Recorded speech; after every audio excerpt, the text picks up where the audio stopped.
Yo, I'm on the bus right now, so if you hear rumbling and wild noise, you already know what it is. But yeah, man, Z-Man, Suicide Polo with the Ski Man. This my new series that I'm starting called Gold School. You heard? Where I'm talking to some of the most legendary hip-hop pioneers that ever lived. You heard? Shout out to the brother Cosmo D. You heard? Brooklyn hip-hop legend, super legend. Know what I mean? Shout out to the bro for giving me this good interview. You heard? Brownsville is in the building. You already know. If you ain't familiar with that song, Jam on It. You heard? Then you know you. I don't know what to say about you, man. I really don't, man. Know what I mean? But when you finish watching this interview, make sure you go check that Jam On It video, that song, that Jam On's Revenge, that started it all, and get familiar with the legendary group Nucleus. If you a young buckaroo, if you a little young buckaroo, and you don't know nothing about that classic hip hop, this Gold School gonna get you familiar, baby, and that's a fact. Oh, it was a shot at Sugar Hill Gang. It was a shot at Grandmaster Flash and the Furious Five. We was shot up at everybody, man. I'm a DJ from Brooklyn. I've got a battle mentality. Hip hop DJ from Brooklyn. It's all about the battle. In Brooklyn, the style for rapping at parties was go for dough. We didn't do routines and shit, you know. We didn't do shit like that. It was a battle every fucking day, every fucking night. You was responsible basically for one of the most legendary songs ever made in hip hop. But like, I always wanted to know other things. Like, how did you grow up? Like, where did you grow up at, and how was your life growing up? I grew up in Bed-Stuy, Brooklyn, man. Between Bed-Stuy and Park Slope. My mom's lived in Park Slope, and my grandparents lived in Bed-Stuy, both in Brooklyn. And I spent about 50-50 time between both. I was just a Brooklyn kid, man, growing up in the 70s. Yeah, I'm originally, I lived, before I moved to Brownsville, that's where I was living, in Park Slope on St. Mark's between 4th and 5th. No shit. Yes, sir. Yeah, I grew up on Lincoln between 6th and 7th, and then in 78 we moved to Prospect Ave between 7th and 8th. Mm. And how was Park Slope back then, like what you could remember? Park Slope, all Brooklyn was on a whole different tip. You can't recognize that shit now. Park Slope was dope because, like, you down 4th Avenue, 5th Avenue, it's a Puerto Rican neighborhood, you know, and then you walk up and it mixes, and then by the time you get up to crossing 7th up to 8th, it's a white neighborhood. You know, and all these people live on top of each other. You go one block, you got one flavor. You go to another block, you got another flavor. You know, it was a different experience. It was a different neighborhood than any other in the city, definite. Yeah, Park Slope is a total different world right now. Yeah, oh no, it's crazy now. It's gentrifying like a motherfucker now. When I was living there, like probably like 79, 80. Right before I moved to Brownsville, it was like people used to think my building was an abandoned building. Damn. You know, because it was real rough over there at one point. But it was weird because it was nice houses on some parts of the block, and then other parts of the block is like abandoned drug houses. Yeah, you said you were on St. Mark's, right? Yes, sir. Between what? Between 4th and 5th, yep. Yeah, I remember your block well, man. I used to cop down there. Yeah, man, it was crazy back then. Yeah, no. It's in New York, Brooklyn, Park Slope had its wildness. You know, we had our gangs and all that shit. You know, you had your areas. It had its wildness. Now you walk 2 or 3 blocks, and you see all the rich white people. It was wild, man. That was a wild experience. You grew up at the end of my growing up period that you were there, so I think you know a good bit of what I'm talking about. Mm-hmm. So, like, Yeah. growing up, what schools you went to? And you went to all schools in Brooklyn? Yeah.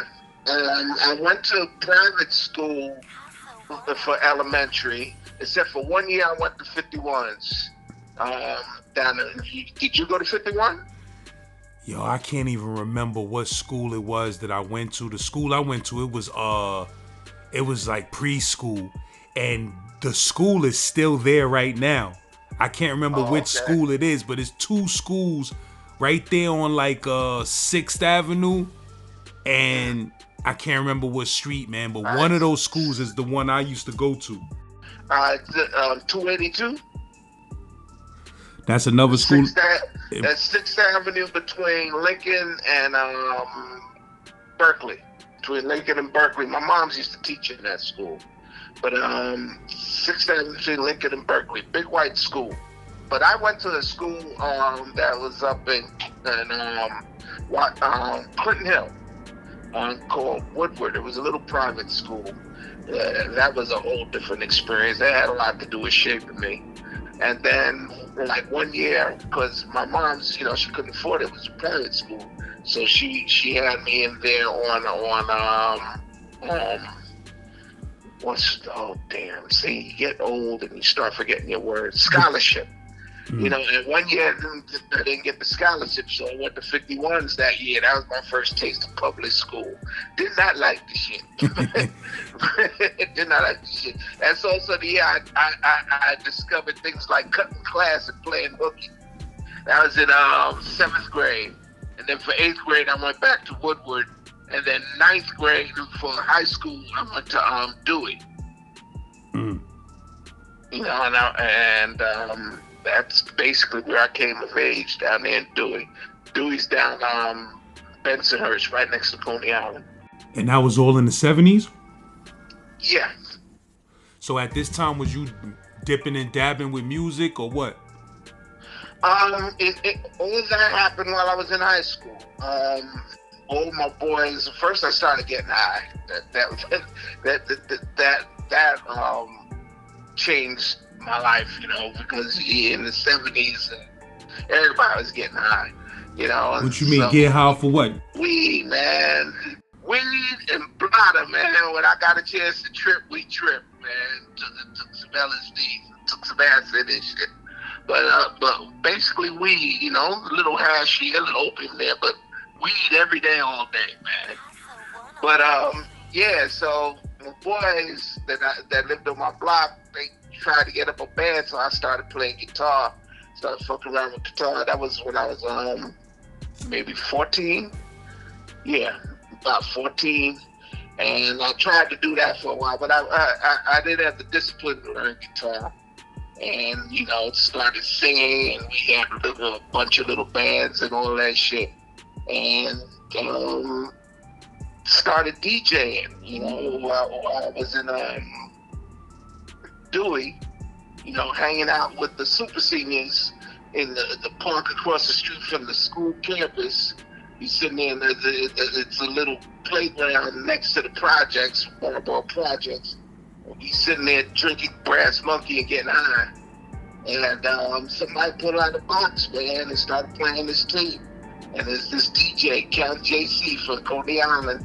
He's going off, cutting back and forth on this record by some man they call Brian. And for the first time in my life, I heard somebody breaking on cutting on a break and going back and forth. And I never heard no shit like that before. He was taking a bass break and just going back and forth, back and forth. I said, oh shit. And I realized, okay, that's what I want to do. So that's when I decided to be a DJ. That was in 75. And by the next year, started DJing. And in 77, me and my cousin started, first we started DJing together in 76. And then in 77, we started Jam On Productions. And that was our DJ crew. So, was you the one responsible for that bass line and Jam on it? That boom, boom, boom, boom. You like? Yeah, that was. I wrote the whole thing. So everything you hear in there in Jam on it, I'm responsible for. All the lyrics, even from all the Yep. lyrics on the track? Yep. That's crazy. But how you came up with, like, what made you come up with that bass line? What was you thinking about when you came up with that bass line? Well, what had happened because, like I said, we were in bands, right? You got to remember, this is the 70s, and hip hop wasn't really born yet. It was in the streets, but it wasn't, on records and shit. And the thing you wanted to do, you wanted to make music, you get a band together. So, that was the aspect that we were going for, but our music was hip hop, because we were in the streets, we were street DJs. So we were trying to do music that would make the crowd move, So the music was hip hop, but I was a DJ, I wasn't a rapper. But back in the 70s, the DJs used to get on the mic too. So I had my own book of rhymes and rhymes I used to say and all that shit. So, we started off trying to be a band, a hip hop band and shit. And our first record, which was Jam On's Revenge, the Wiki Wiki song, did well on the charts. Did well. It was a nice little hit and shit.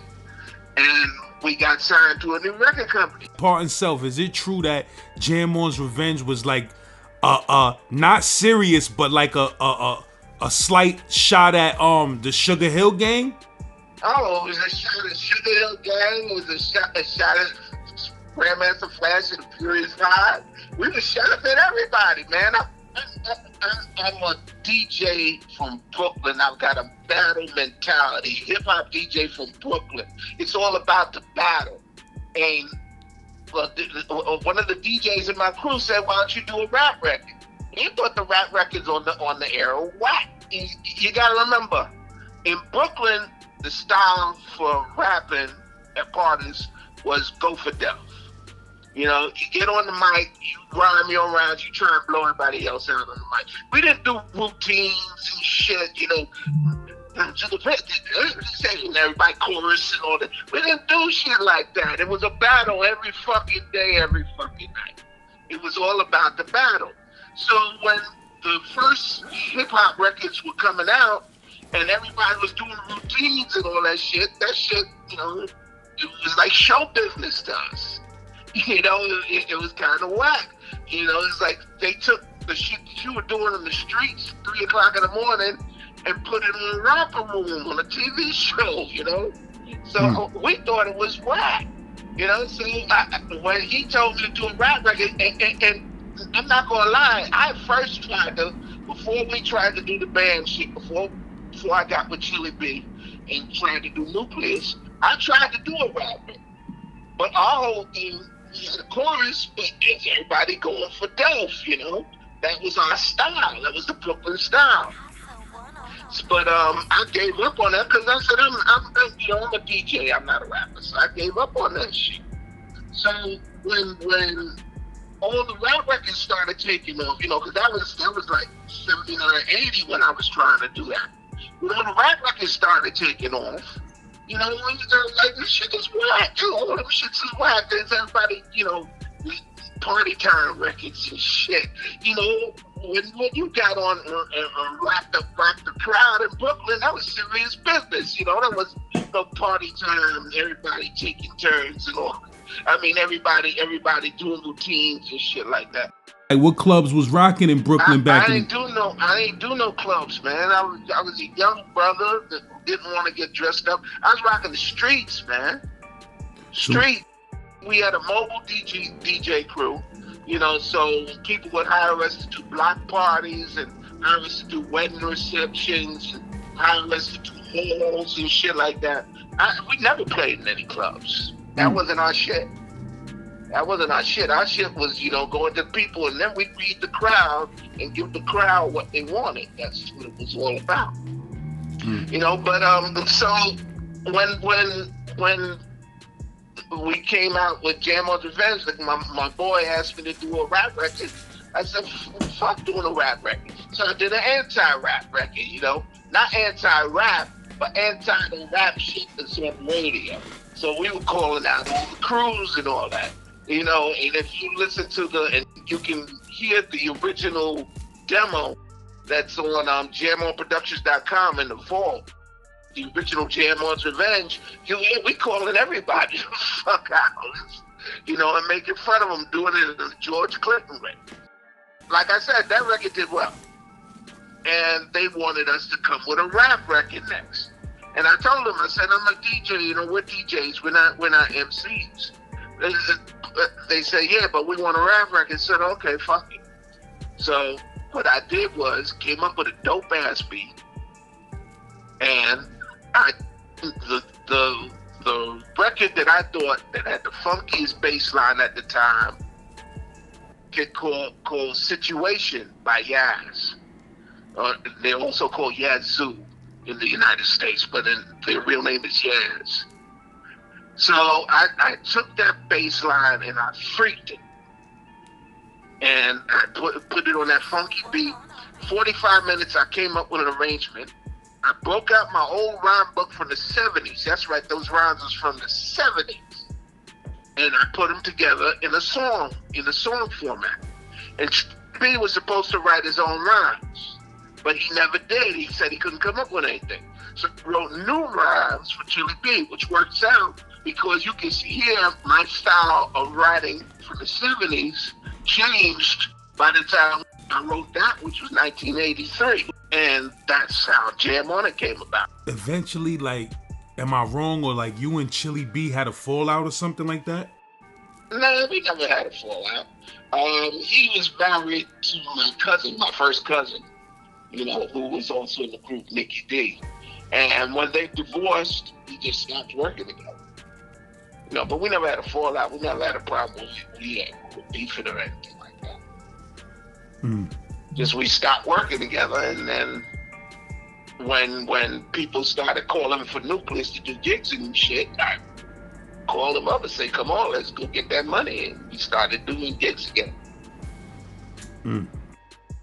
Chili B died in 2010, man. He had a stroke in 2010. So, yeah, God bless. Rest in peace. I didn't even know that. I do have his vocal on the new Nucleus album that I'm trying to get out for next year for our 40th anniversary. Yeah, that Jam On's Revenge was bananas too, man. Like, even before, that was crazy. The beat on that was crazy. Thank you, sir.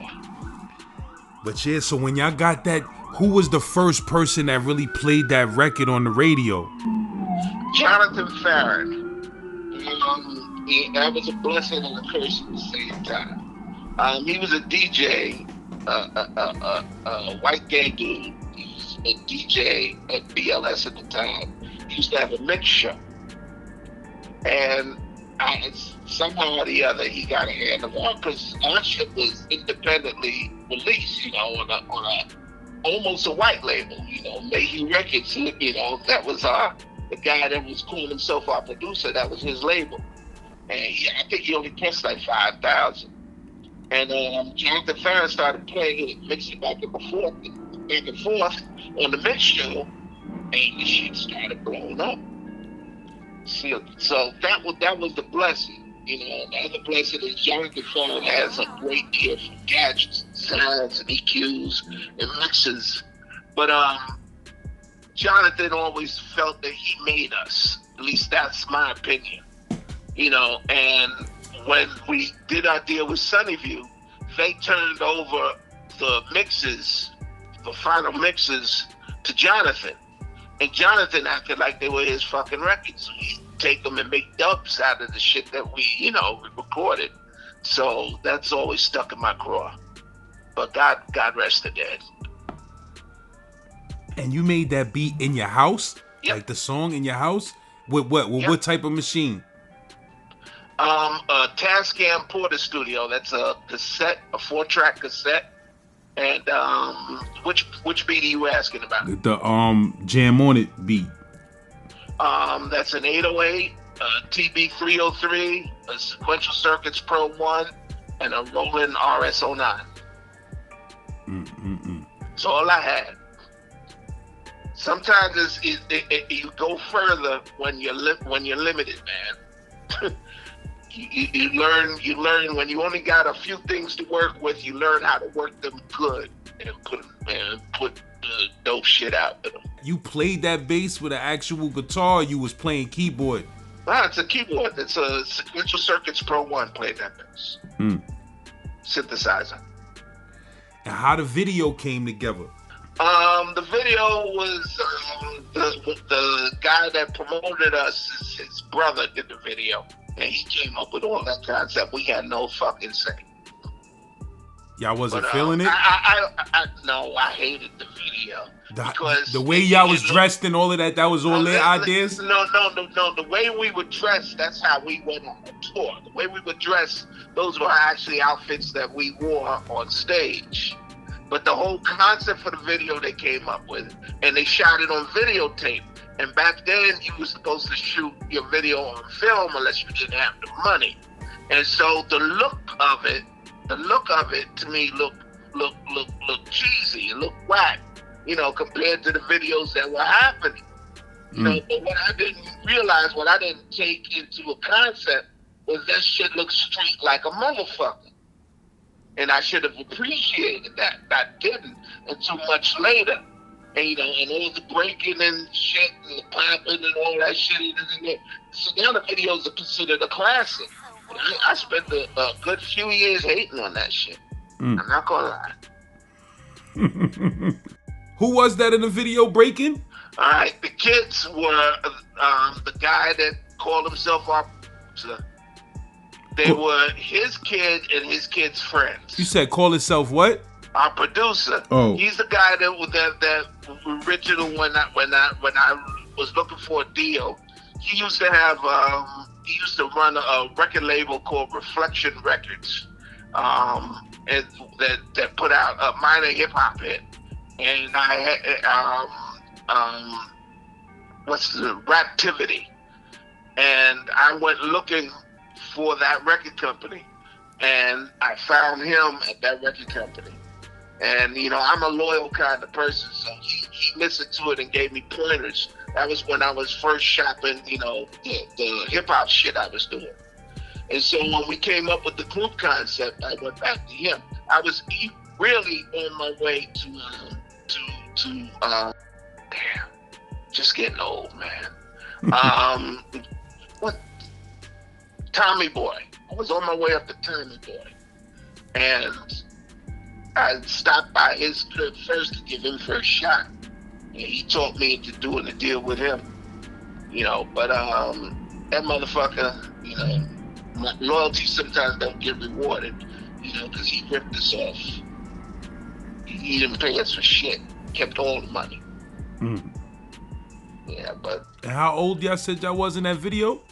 Well, I was the oldest, and I was, that was 1984.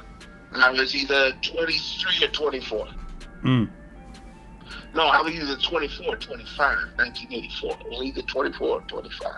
So, in the course of having that song, touring and performing that song in places, did y'all ever run into any type of danger, any type of haters, any type of people that was trying to take advantage of y'all in the streets or anything like that? Nah. None of that. It's been nothing but love and blessings, man. That's deep. And where you said you grew up in Bed-Stuy, where at in Bed-Stuy? Bainbridge, between Howard and Saratoga. Oh, that's right there. Yep, right up the hill from the Ville, a couple of blocks away from Brevoort. When that single popped off, like, how your family felt about it? Our family was impressed. My grandmother had passed. My grandfather, who didn't have much faith in what we were doing, he was impressed because we were out there doing stuff. My mother always believed it. Whatever I did, my mother believed in it.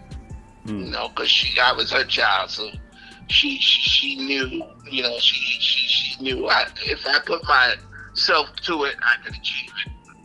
You know, and to this day, that's one of the blessings that she gave me, that I have the confidence to see whatever I put my mind to through. But no, we got love for them.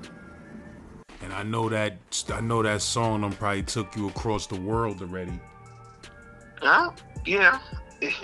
I ain't gonna lie. There's a lot of places I ain't been, but blessed to have been a lot of places, especially Europe. Yeah, but it's crazy. It's a blessing, man, to be able to make a song that timeless, though. And I'm not just trying to, say that's the only song y'all dudes ever made, but I'm just saying that song was so crazy that you put that on today in 2022 when I'm in my And it's still car. pack a floor. Yep. That's getting it jumping. I don't care what. I play that for my 10-year-old, and my 10-year-olds love it because it just bang crazy. It's an honor for me to be able to interview you, my bro. You feel what I'm saying? Because The I'm honor's just mine, man. I appreciate you. I don't know as much as I should know about the gold school, but I'm learning still. I definitely appreciate you, man. Thank you for bringing me through.